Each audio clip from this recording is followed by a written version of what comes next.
Welcome back to Hosercraft.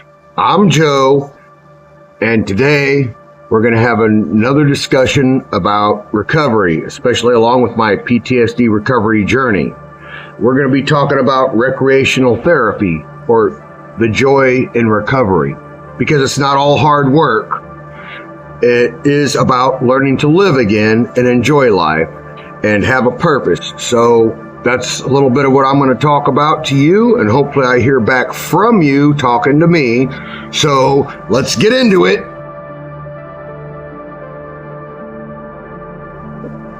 I'm pretty sure most of us have heard the saying that idle hands are the tool of the devil. And that kind of applies to us. It definitely applies to us, because when we don't have things to occupy our time in a positive way, there's a lot of things that are negative that occur. Some of those are we can become more depressed, we can tend to isolate, or we can have negative thoughts which develop into negative behaviors which are harmful to us or others and not beneficial.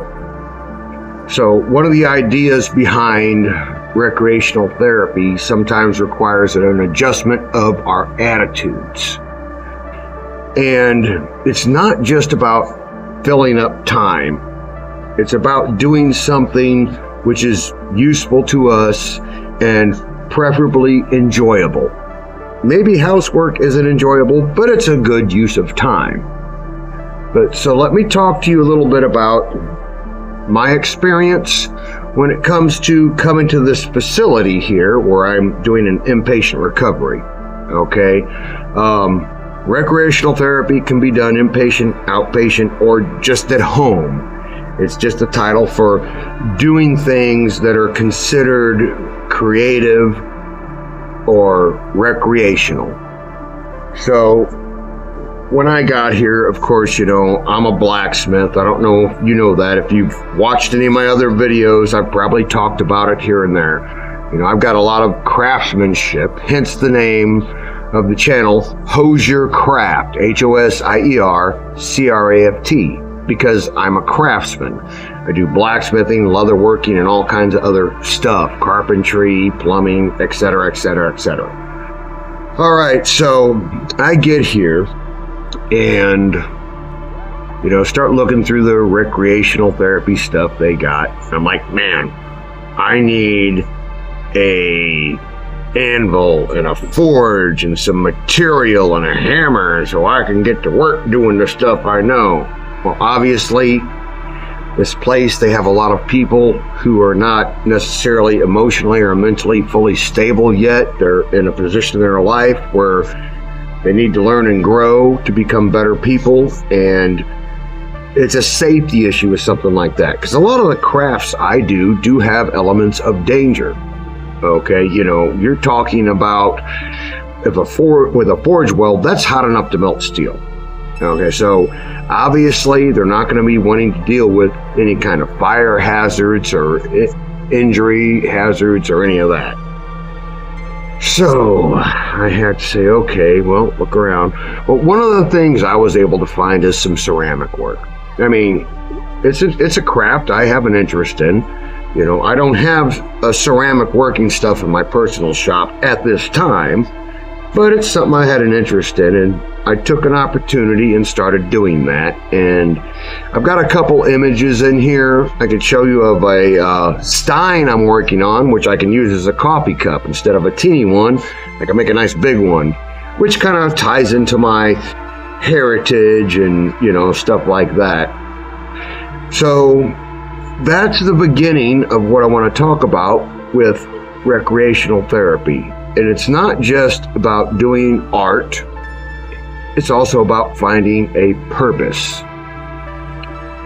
And it's not just a purpose. A lot of it is rediscovering things we used to enjoy or finding new things that we enjoy. And it's not always a solo activity. Recreational therapy is very broad. There's a lot of things that can be done in groups, whether it's sports, going to movies, fishing, camping, etc., etc. Outdoor stuff, indoor stuff, board games, the list goes on for a long time. So it's a conduit for socialization in positive environments. It's a conduit for creativity, and it could be a conduit for discovering a profession that you enjoy or finding a new talent, or maybe re-experiencing an old talent that you can get back into. It's a very broad spectrum, and what you do is up to you. Like what I do is up to me. And so there are also the fact that it has a lot of therapeutic benefits. You know, if you've got a lot of anxiety and stress, sometimes having that project to work on and bringing your focus to that laser pinpoint can get rid of a lot of that external stuff and internal emotions. Instead of having to turn to substances, you have something else that you can invest in and have a positive and beneficial outcome. You can create something beautiful or functional, or, you know, just make a hobby. I mean, these are things that are unlimited in the application, which are positive, therapeutic, and helpful. And one of the main big points about this video is being able to enjoy life, enjoying your recovery. Now, I know there's a lot of things we talk about when going through the process of recovering, whether it's substance or PTSD or depression, anxiety, or any other of the physical disabilities. There are a lot of hard topics in dealing with trauma and, you know, stuff that can be difficult and challenging. But that's not the only thing that is recovery. If recovery was only about the hard and difficult things, no one would recover because we'd be miserable. No, we recover so we can live life again. We can find joy and expression and become alive again. Okay, because in our past we weren't living. And so now we're learning how to.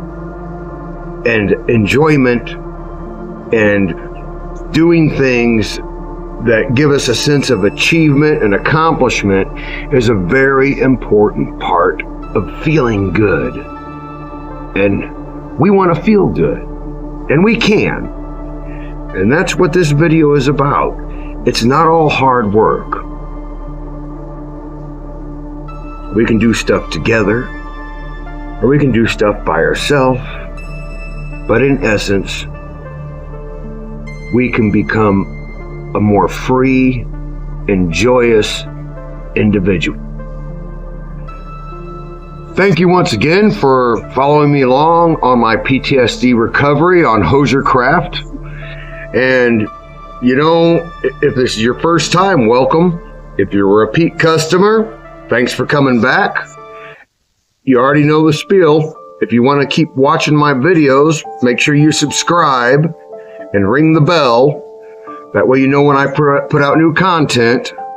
And if there's anything in here you like, hit that like button. And don't forget to comment. These videos are a two-way street. I talk to you, and you can talk to me.